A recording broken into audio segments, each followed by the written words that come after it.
ആറ്റിങ്ങൽ മണ്ഡലത്തിലെ LDF, UDF സ്ഥാനാർത്ഥികളാണ് സംസാരിച്ചത്. ഇനി നമുക്ക് പാലക്കാട്ടേക്ക് പോകാം. 1989 നിന്ന് വലിയൊരു മാറ്റമൊന്നും പാലക്കാട്ടെ വോട്ടർമാർക്ക് ഉണ്ടായിട്ടില്ലെന്ന് LDF സ്ഥാനാർത്ഥി A. വിജയരാഘവൻ ന്യൂസ് 18നോട്. സമൂഹ മാധ്യമങ്ങളൊന്നുമില്ലാതിരുന്ന കാലത്ത് സ്ഥാനാർത്ഥിയുടെ ചിത്രം പോലും ഇല്ലാത്ത പോസ്റ്ററുകളായിരുന്നു ഉണ്ടായിരുന്നതെന്നും A. വിജയരാഘവൻ പറഞ്ഞു. പാലക്കാട് LDF സ്ഥാനാർത്ഥി A. വിജയരാഘവനാണ് ഇപ്പോൾ നമ്മോടൊപ്പം ഉള്ളത്. നമസ്കാരം.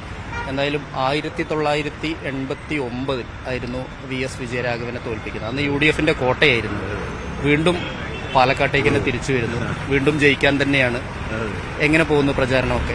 നല്ല മികച്ച രീതിയിലാണ്. നമ്മളെ സംബന്ധിച്ചിടത്തോളം പാലക്കാടിനോട് അപരിചിതത്വം നമുക്കില്ല. പിന്നെ മറ്റ് സംഘടനാ പ്രവർത്തനങ്ങളിലെല്ലാം എപ്പോഴും ബന്ധപ്പെടുന്ന ഒരു പ്രദേശമാണ്. അപ്പോൾ സ്വാഭാവികമായിട്ടും ആളുകളോട് അപരിചിതത്വത്തിന്റെ പ്രശ്നം വരുന്നില്ല. പിന്നെ LDF ഉയർത്തിപ്പിടിക്കുന്ന ഒരു വലിയ രാഷ്ട്രീയമുണ്ട്. ആ രാഷ്ട്രീയം എന്ന് പറഞ്ഞാൽ ഭൂരിപക്ഷം വരുന്ന സാധാരണ മനുഷ്യന്റെ താല്പര്യ പരിരക്ഷയുടെ ഒരു രാഷ്ട്രീയമാണ്. അതിനോട് ഏറ്റവും എളുപ്പത്തിൽ അടുത്തു വരിക പാലക്കാട്ടുകാരാണ്. കാരണം എല്ലായ്പ്പോഴും അത്തരം മൂല്യങ്ങളോട് അടിയുറച്ച നിലപാടുള്ളവരാണ് പാലക്കാട്ടിലെ ജനങ്ങൾ.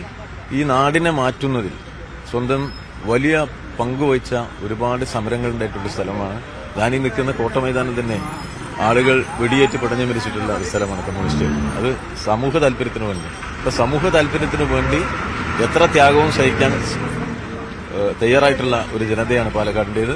കേരളത്തിന്റെ സാമൂഹ്യ മാറ്റങ്ങളുടെ ഗതിവേഗം വർദ്ധിപ്പിച്ച എല്ലാ മുന്നേറ്റത്തിലും പാലക്കാട് അതിന്റേതായ ഒരു പങ്ക് വഹിച്ചിട്ടുണ്ട്. തീർച്ചയായിട്ടും ഇന്നത്തെ വലിയ ആവശ്യകതകൾക്ക് അനുയോജ്യമായി ഇന്ത്യൻ സമൂഹത്തിന്റെ, കേരളീയ സമൂഹത്തിന്റെ പുതിയ കാല ആവശ്യങ്ങൾക്ക് അനുയോജ്യമായ രൂപത്തിലുള്ള ഒരു വിധിയെഴുത്താണ് പാലക്കാട്ട് നിന്നുണ്ടാവുക. അത് തീർച്ചയായിട്ടും ഇടതുപക്ഷ അനുകൂലമാവുക എന്നത് പ്രാധാന്യമുള്ള ഒന്നാണ്. ആ നിലയിൽ തന്നെ ജനങ്ങൾ ഇതിനെ കാണുന്നുണ്ട്. ഇടതുപക്ഷത്തിന് വലിയ സ്വാധീനമുള്ള ഒരു മണ്ഡലമാണിത്. പക്ഷേ കഴിഞ്ഞ തവണ നഷ്ടപ്പെട്ടു. അത് തിരിച്ചു പിടിക്കുക എന്നുള്ളതാണ് താങ്കളെപ്പോലുള്ള ഒരു ശക്തനായ സ്ഥാനാർത്ഥിയെ ഇറക്കിയതിന് പിന്നിലും അത് തന്നെയാണ്. പക്ഷെ കഴിഞ്ഞ തവണ ഇത്തരത്തിൽ വോട്ടിൽ വലിയ തോതിലുള്ള അടിയൊഴുക്കുകൾ ഉണ്ടായതെല്ലാം പൂർണ്ണമായി പരിഹരിച്ചുകൊണ്ടാണോ ഇത്തവണ മുന്നോട്ട് പോകുന്നത്? കഴിഞ്ഞ തവണ നമ്മൾ 19 സീറ്റ് തോറ്റില്ലേ? 19 സീറ്റ് തോറ്റില്ലേ കേരളത്തിൽ കഴിഞ്ഞ തവണ?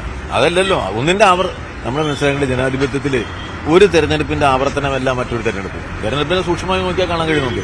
ഒരിക്കലും ഒന്നിന്റെ ആവർത്തനമല്ല. ഈ തെരഞ്ഞെടുപ്പ് പുതിയ കാലത്തിന്റെ ജനവിധിയാണ്. അതുകൊണ്ട് നമ്മൾ പഴയ കാലത്ത് എന്തെന്ന് ആലോചിച്ചു നടന്നാല് ഈ തെരഞ്ഞെടുപ്പിൽ നമ്മൾ ആ ജയാപജയങ്ങൾ അതെല്ലാം നോക്കാം. പുതിയ പ്രശ്നങ്ങൾ ഉണ്ടാവാം, പുതിയ സാധ്യതകൾ ഉണ്ടാവാം, പുതിയ അനുഭവങ്ങൾ ഉണ്ടാവും ജനങ്ങൾക്ക്.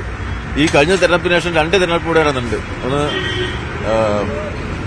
തദ്ദേശ സമിതികളിലേക്കാണ്, മറ്റൊന്ന് നിയമസഭയിലേക്കാണ്. രണ്ടിലും ഇടതുപക്ഷത്തിന് വലിയ മുന്നേറ്റം ഉണ്ടായിട്ടുള്ളത് ഒരു വസ്തുതയാണ്. അപ്പൊ അങ്ങനെ നോക്കുക. നമുക്ക് പുതിയ പ്രശ്നങ്ങളുണ്ട്. ആ പുതിയ പ്രശ്നങ്ങളെ അഭിമുഖീകരിക്കാൻ ജനങ്ങൾക്കൊപ്പം ഇടതുപക്ഷത്തിന് എത്രത്തോളം പ്രവർത്തിക്കാനാകും, അതാണ് ഞങ്ങൾ ജനങ്ങളോട് പറയുന്നത്.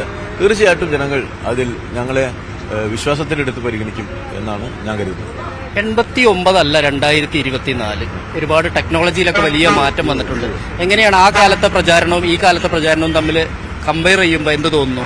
അല്ല, നമ്മൾ അന്ന് ഇന്നത്തെ അത്ര സാങ്കേതികമായ സാധ്യതകളൊന്നുമില്ല.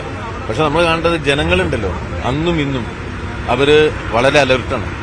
നമ്മുടെ സാങ്കേതിക വിദ്യകളില്ലാത്ത കാലത്ത്, ഈ ഫേസ്ബുക്കും സോഷ്യൽ മീഡിയ ഇല്ലാത്ത കാലത്തും ജനനേതാക്കൾക്ക് നല്ല സ്വീകാര്യതയുണ്ട്. ജനനേതാവിന് ജനങ്ങൾ തിരിച്ചറിയുന്നുണ്ട്. അവരെ തിരിച്ചറിയാൻ ഫേസ്ബുക്കൊന്നും വേണ്ട. അന്നും ആളുകളങ്ങ് വളരെ പെട്ടെന്ന് തന്നെ ജനങ്ങൾ അത് മനസ്സിലാക്കും. ജനങ്ങളെ നമ്മൾ ചുരുക്കി കണ്ടിരുന്നു. അപ്പോൾ അന്നിപ്പോ പോസ്റ്ററിൽ ഫോട്ടോ വെക്കില്ല. പോസ്റ്ററിൽ ഫോട്ടോ ഉണ്ടായിരുന്നില്ല അല്ലേ? പോസ്റ്ററിൽ ഫോട്ടോ വെക്കില്ല. അന്ന് അങ്ങനെ വെക്കാറില്ല. പ്രത്യേകിച്ച് ഇടതുപക്ഷക്കാര് പോസ്റ്ററിൽ ഫോട്ടോ വെക്കാറേ ഇല്ല. അങ്ങനെയാണ് പണ്ട്. പക്ഷെ പോസ്റ്ററിൽ ഫോട്ടോ ഇല്ലാത്തതുകൊണ്ട് ആരെങ്കിലും തോറ്റു പോയിട്ടുണ്ടോ? അതില്ല. AKG മത്സരിച്ചപ്പോ പോസ്റ്ററില്ല, അതിലെ അതെ ഫോട്ടോ ഇല്ല. AKG ആരെങ്കിലും തിരിച്ചറിയാതിരുന്നുണ്ടോ? അതാണ് നമ്മൾ മനസ്സിലാക്കേണ്ടത്. മനുഷ്യർക്കൊപ്പം നിൽക്കുന്നവരെ സമൂഹം തിരിച്ചറിയും. അതുകൊണ്ട് നമ്മൾ ഇങ്ങനെ എന്റെ മുഖം ഞാൻ കാണിച്ചു കൊടുത്തുകൊണ്ടേയിരിക്കണം എന്ന് വാശി പിടിക്കേണ്ട കാര്യം. കാണിച്ചു കൊടുത്തതിൽ വിരോധമൊന്നുമില്ല. അപ്പോൾ സാങ്കേതിക വിദ്യയുള്ള ഒരു കാലത്ത് അതിന്റെ പ്രത്യേകത, അതില്ലാത്ത കാലത്തും ജനങ്ങളെ സംബന്ധിച്ചിടത്തോളം ജനങ്ങൾക്കൊപ്പം നിൽക്കുന്നവരെ തിരിച്ചറിയാനുള്ള കഴിവുണ്ട്. നമ്മൾ മനുഷ്യനിലാണ് നമ്മുടെ വിശ്വാസം. ഈ സംഘപരിവാർ പാളയത്തിലേക്ക് കുറെ ആളുകൾ പോകുന്നു. ഇപ്പൊ പത്മജ പോകുന്നു. അതിന്റെ പിന്നാലെ ഇപ്പോൾ S. രാജേന്ദ്രന്റെ പേരൊക്കെ കേൾക്കുന്നുണ്ട്. എന്താണ് അതിനെക്കുറിച്ചുള്ള അഭിപ്രായം? അല്ല, നിങ്ങളതിനെ ചെറിയതാക്കിയിട്ടൊന്ന് ചുരുക്കി. എന്താ വെച്ചാൽ സംഘപരിവാർ പാളയത്തിലേക്ക് പോകുന്നവരിൽ വലിയ ബിഗ് ഫിഷസ് ആണ്, വലിയ മീനുകളാണ്. അതായത് കോൺഗ്രസിനെ സംബന്ധിച്ചിടത്തോളം 10 മുൻ മുഖ്യമന്ത്രിമാരാ പോയിരിക്കുന്നത്. അതാണ് അതിലെ വിശ്വാസ്യത. കേരളത്തിലെ ഉദ്ദേശിച്ചത് ഉത്തരേന്ത്യ പൂർണ്ണമായ ഒരു വിഴുങ്ങി കഴിഞ്ഞ സാഹചര്യം. നിങ്ങൾ കേരളത്തിലേക്ക് ചുരുക്കേണ്ടത്, ഇന്ത്യയിലേക്കല്ലേ തെരഞ്ഞെടുപ്പ്? തെരഞ്ഞെടുപ്പ് ഇന്ത്യയിലേക്കല്ലേ, നമ്മൾ ഇന്ത്യൻ സാഹചര്യത്തിനെ കാണും. അല്ല ചുരുക്കിയിട്ട് ഞാൻ കേരളം, അത് കഴിഞ്ഞാൽ വേറിട്ട് നിൽക്കുമായിരുന്നു കേരളം ഒരു സ്ഥലം, അതിൽ നിന്ന് വേറിട്ട് നിൽക്കുന്ന ഒരു സമീപനമാണല്ലോ കേരളത്തിന് എപ്പോഴും ഉള്ളത്. CPIM-നെ സംബന്ധിച്ചിടത്തോളം ഞങ്ങൾക്ക് ഒരു രാഷ്ട്രീയ നിലപാടുണ്ട് BJP-യായിട്ട് ബന്ധപ്പെടുത്തി. അതിലൊക്കെ തരുമ്പ് ഇളവില്ലാതെ BJP-ക്ക് എതിരായിട്ടുള്ള രാഷ്ട്രീയ നിലപാടിലാണ് ഞങ്ങൾ നിന്നിട്ടുള്ളത്. കൺസിസ്റ്റന്റ് നിലപാടത്. ആ നിലപാട് ജനങ്ങൾക്കറിയാം. അവിടെ നിന്നുകൊണ്ടാണ് ജനങ്ങൾ ഞങ്ങളെ കാണുക. BJP-യോട് എല്ലാ കാലത്തും ഐക്യം ഉണ്ടാക്കിയിട്ടുള്ള ഒരു പാർട്ടിയാണ് കോൺഗ്രസ് പാർട്ടി. എല്ലാ തെരഞ്ഞെടുപ്പിലും BJP-യുമായി വോട്ട് കച്ചവടം നടത്തിയിട്ടുള്ളതാണ് അവരുടെ അനുഭവം. അവർക്ക് അങ്ങോട്ടും ഇങ്ങോട്ടും മാറാൻ ഒരു ബുദ്ധിമുട്ടുണ്ടാകും. എന്തായാലും വളരെ തിരക്കുകൾക്കിടയിലാണ് അല്പസമയം വിജയരാഘവൻ നമ്മോട് സംസാരിച്ചത്. എന്തായാലും പാലക്കാട് ഇടതുപക്ഷത്തിന് വലിയ സ്വാധീനമുള്ള ഒരു സ്ഥലമാണ്. അതുകൊണ്ട് തന്നെ വിജയം സുനിശ്ചിതമായിരിക്കും എന്ന് തന്നെയാണ് വിജയരാഘവൻ വ്യക്തമാക്കിയിട്ടുള്ളത്. ക്യാമറാമാൻ പ്രജിത്ത് കൊങ്ങാടിനൊപ്പം S. വിനേഷ് കുമാർ, News 18 പാലക്കാട്.